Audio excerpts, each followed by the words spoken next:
Hello my dear friends, you're in the Military Summary channel, and this short video we're going to discuss the most important events that took place during the previous night of the local time. Of course, we're going to talk about the Kharkiv offensive operation.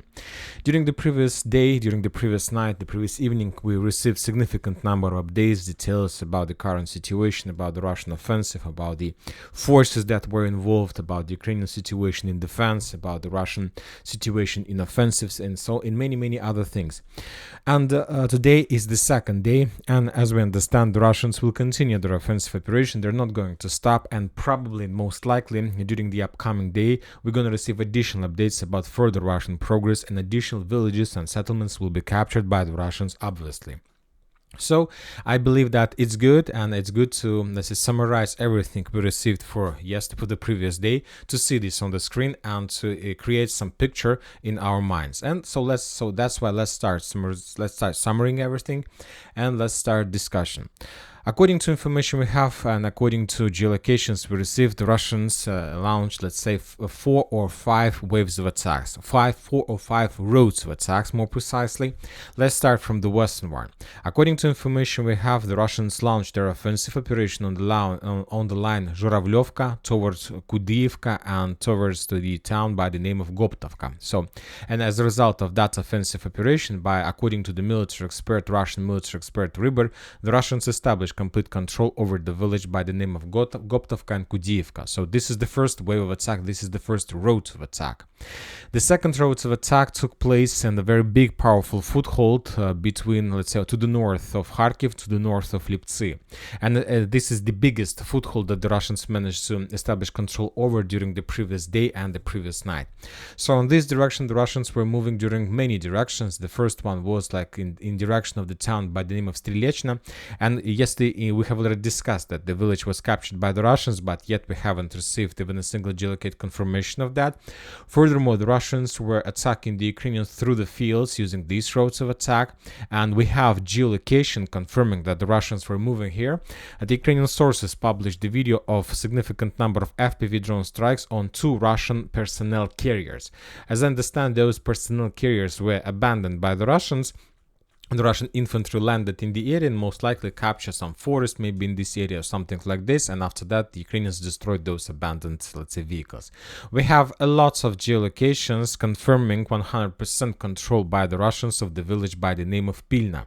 For example, as you can see from very interesting things, I would like to discuss and point your attention that the video was published by the 42nd Mechanized Brigade of the Armed Forces of Ukraine, and this brigade used to let's say, have positions in the vicinity of Bakhmut, Artyomovsk.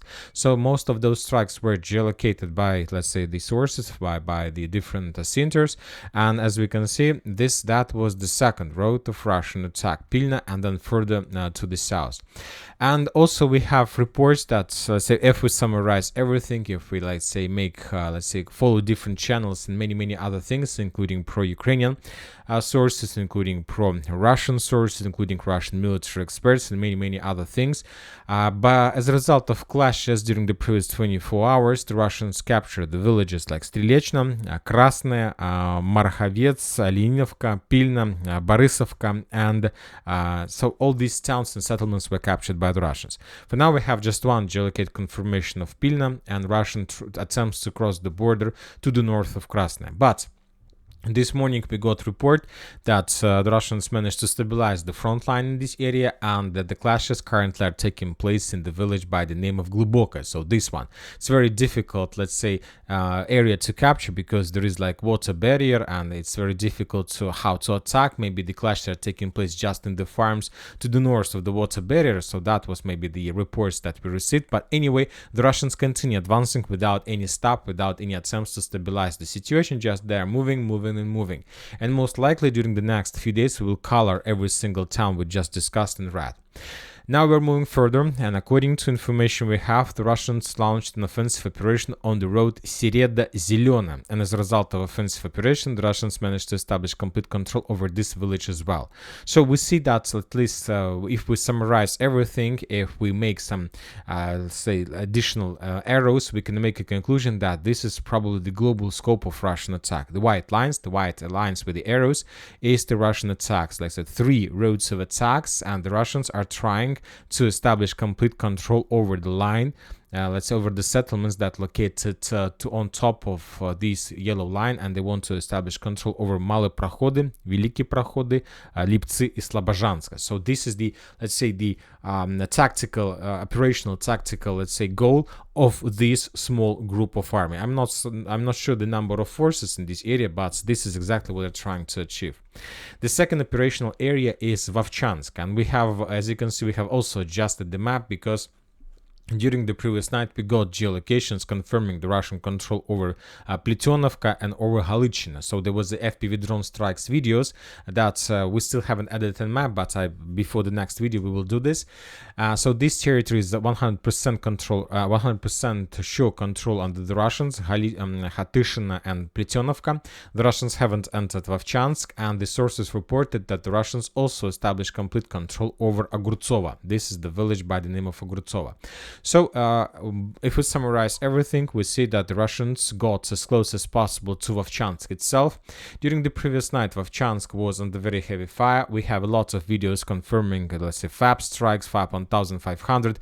So the Ukrainians were completely pinned down in the area without any possibilities to send additional reinforcements, let's say, for stabilization of the front line. So the Russians are moving, and as you can see, the Russians try to stick to the main roads. They're not attacking through the fields, at least on this direction. And another important thing that was published during the previous night is that the Russians, as a result of offensive operation, managed to establish complete control over the village by the name of Zybina. So this is, let's say, another attack road, and if this information confirms this, obviously significant progress.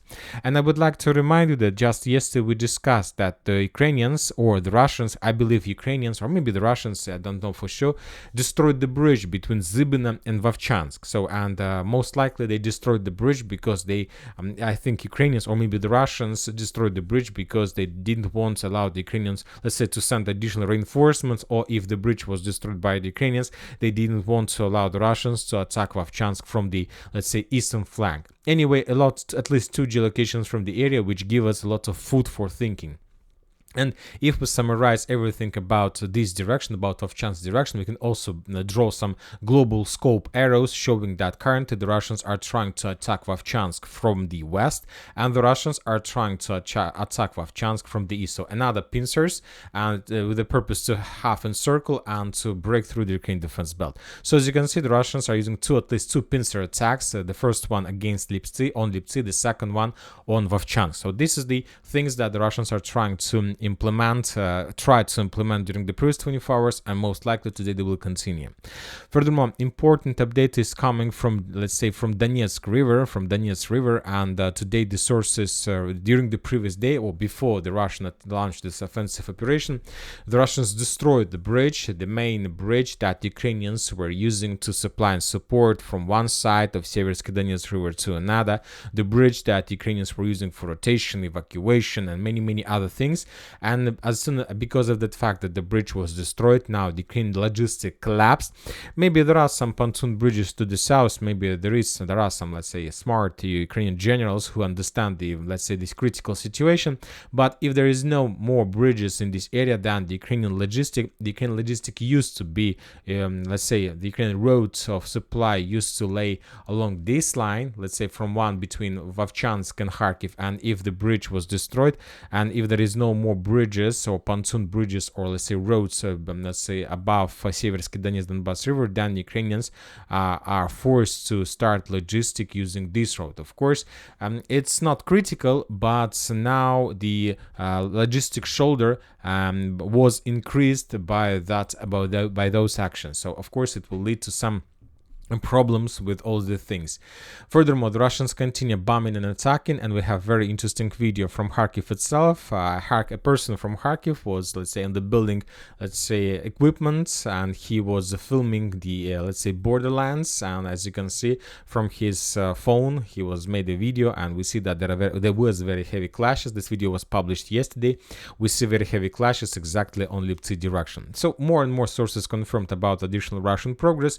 We have adjusted the map, we have the gray zone or contested area, so let's see what is going to be next. Of course, all those offensives by the Russians were also followed with the different Lancet strikes. The Ukrainians tried to stabilize the situation by sending additional artillery forces, but for example on this video we can see the Ukrainian howitzer Bogdana that was destroyed as a result of Lancet strike. At the same area we have another air defense system Buk M1 that was discovered by the Russians. The Ukrainians try to create at least some air defense in the direction, but I believe that Ukrainians lost their time. It's too late to bring some air defense systems. The Russians control territory for 100%. So the Ukrainian air defense system was also destroyed.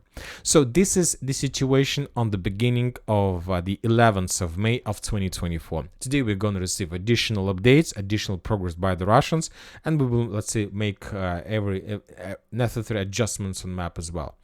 Now let's move to other front lines. We have reports from different sources that the Russians are moving and attacking from Krakhmalny towards Pischana. This is another point of pressure on direction of Kupyansk. Also, we have reports that the Russians launched an offensive on the line Kalymychiha-Stelmakhovka. We have some changes on map that was made by different mappers, including pro-Ukrainian Deep State. So most likely the Russians are about to answer this village as well.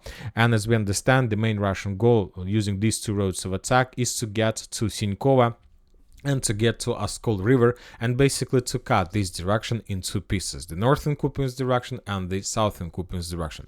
So we see that the Ukrainians shown almost no resistance to the Russians. Very difficult to understand what is the reason, but most likely they just don't have forces and have power to do this.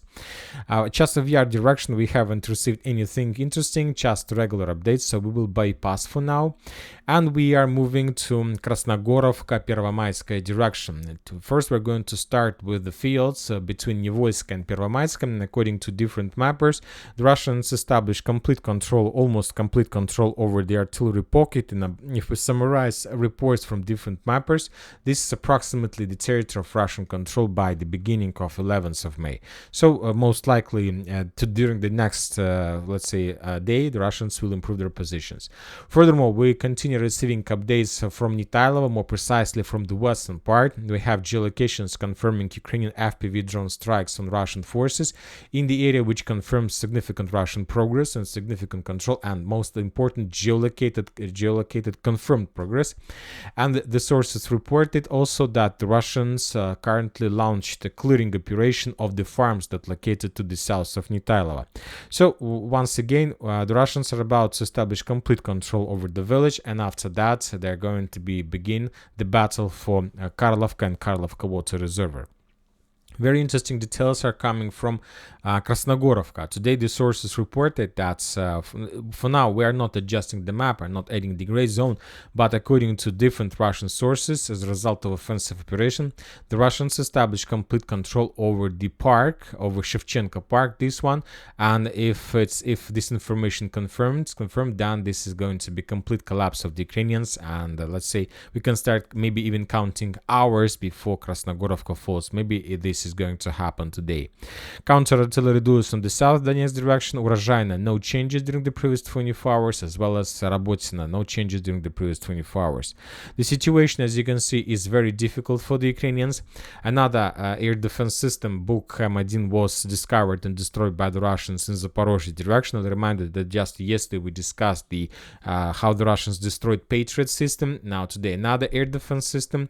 So we understand that the Russians are planning to start using using, let's say, aviation massively, and they need, first of all, to clear the sky, to clear the air defense systems, because and furthermore, as you can see, lots of air defense systems were destroyed exactly in Zaporozhye direction. So Patriot system, this Bukhmut system, but so that means that maybe the Russians have some plans also to begin offensive on Zaporozhye area. So we will see, understand this during the next maybe days or hours.